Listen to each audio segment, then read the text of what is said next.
Welcome back to Let's Deep Dive, the podcast that peels back the layers of familiar stories to expose the truths beneath. Today we're embarking on a journey into one of the most celebrated dynasties in world history, the Mughal Empire. We've all seen the images, the Taj Mahal, the Red Fort, the miniature paintings depicting a world of elegance and refinement. But what if this vision of grandeur masks a darker, more brutal reality? For the next upcoming minutes, we'll explore the lineage of cruelty that ran through the veins of the Mughal dynasty, from its founders to its final ignominious end. We'll trace how this internal rot of violence and intolerance, even more than external threats, ultimately led to the empire's spectacular collapse. Part 1. The Blood-Soaked Foundations. Our story begins not in the halls of power, but in the brutal heritage of the Mughal founder, Babur. He was a direct descendant of two of history's most terrifying conquerors, Timur or Tamerlane and Genghis Khan. This lineage of ruthless warfare and disregard for human life was not a distant memory. It was a living, breathing part of Babur's own character. While we often hear of Babur as a scholar and a poet who loved gardens, his own memoirs, the Baburnama, reveal a man capable of unspeakable acts. In his account of the 1519 Bajaur massacre, he writes of his army slaughtering over 3,000 people and then constructing a grotesque, triumphal mount of severed heads. This was a common practice of his ancestor, Timur, and a psychological tactic designed to terrorize and subdue. Beyond the battlefield, some accounts suggest a Jekyll and Hyde personality, with tales of Babur ordering human gladiator fights and even jumping into the ring himself to finish off a slow-dying opponent. This chilling paradox of intellectual and barbaric was a trait that would be passed down. The pattern of sibling rivalry and brutal punishment continued with his son, Humayun.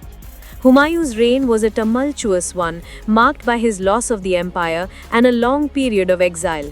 When he finally returned and recaptured the throne, he was a changed man.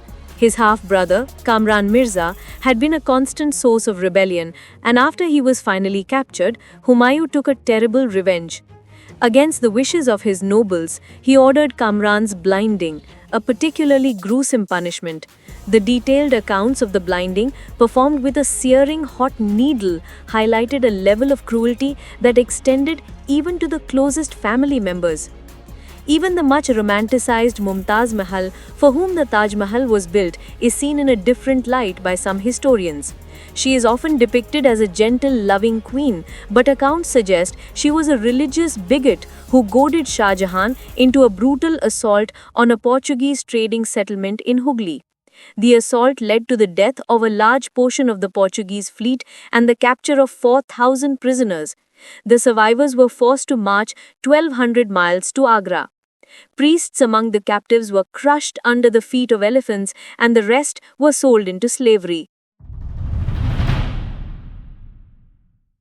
The Great Mughals and the Seeds of Intolerance. The cruelty of the early Mughals was not an aberration. It was part of a continuous thread, even during the empire's so-called Golden Age. Akbar the Great is celebrated for his policy of Sulh-e-Kul, or universal peace, which promoted religious tolerance. However, this policy was a later development. His early reign was marked by profound brutality.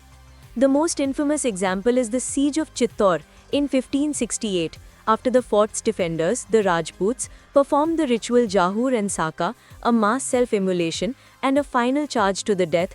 Akbar's army entered the city. What followed was a deliberate and indiscriminate massacre of the civilian population. An estimated 30,000 non-combatants, including peasants and artisans, were slaughtered.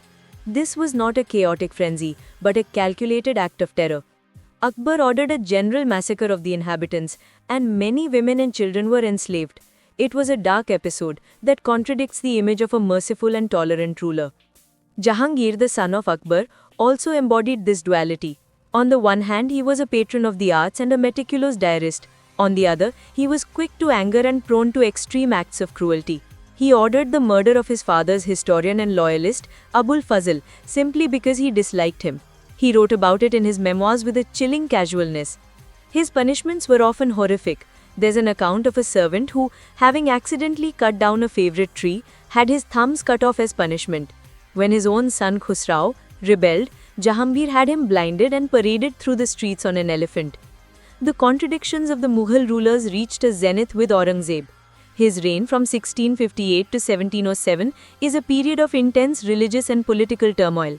He came to power through a bloody war of succession, imprisoning his father Shah Jahan until his death and executing two of his own brothers. His policies, a stark reversal of Akbar's, were aimed at imposing strict Islamic orthodoxy. He reimposed the jizya tax on non-Muslims, a deeply resented poll tax.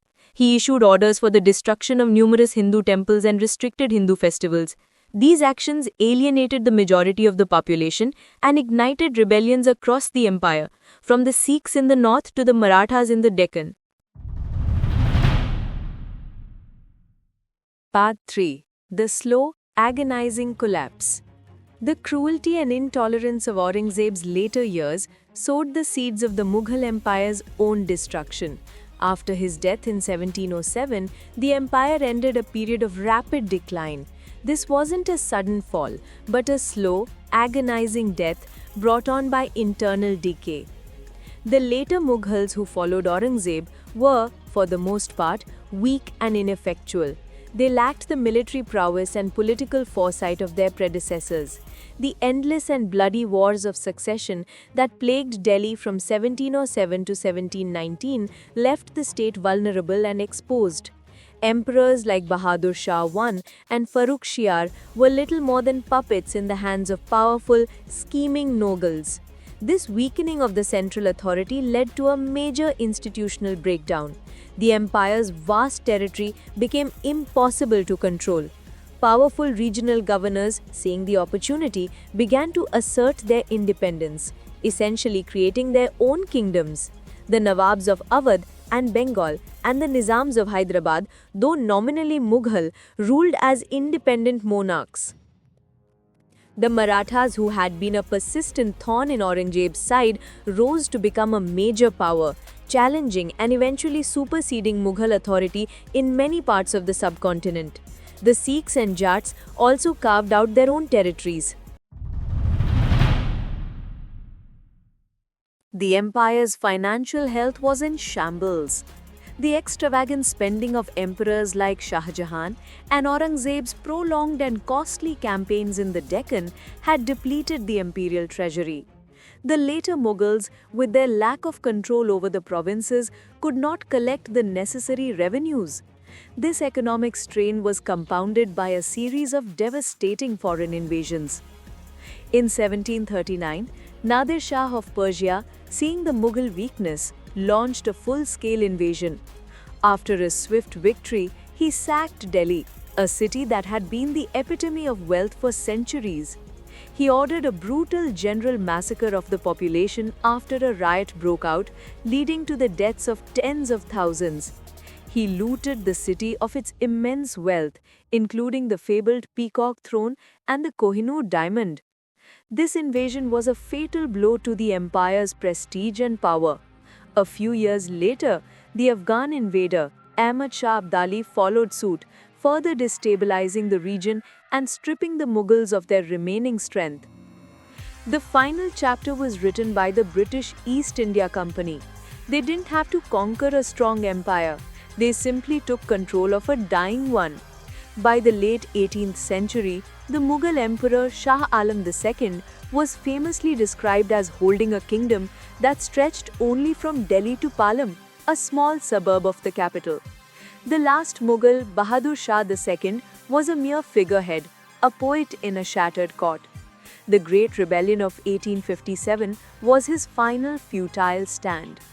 After it was crushed by the British, he was exiled to Rangoon, and with his departure, the once mighty Mughal Empire officially came to an end. The story of the Mughal Empire, when viewed through the lens of its cruelty and decline, is a powerful reminder that an empire's strength is not just in its monuments or its military, but in the stability of its social and political foundations. When those foundations are rotted by internal strife and brutality, even the grandest of structures will inevitably fall. Join us next time for another journey into the hidden corners of history.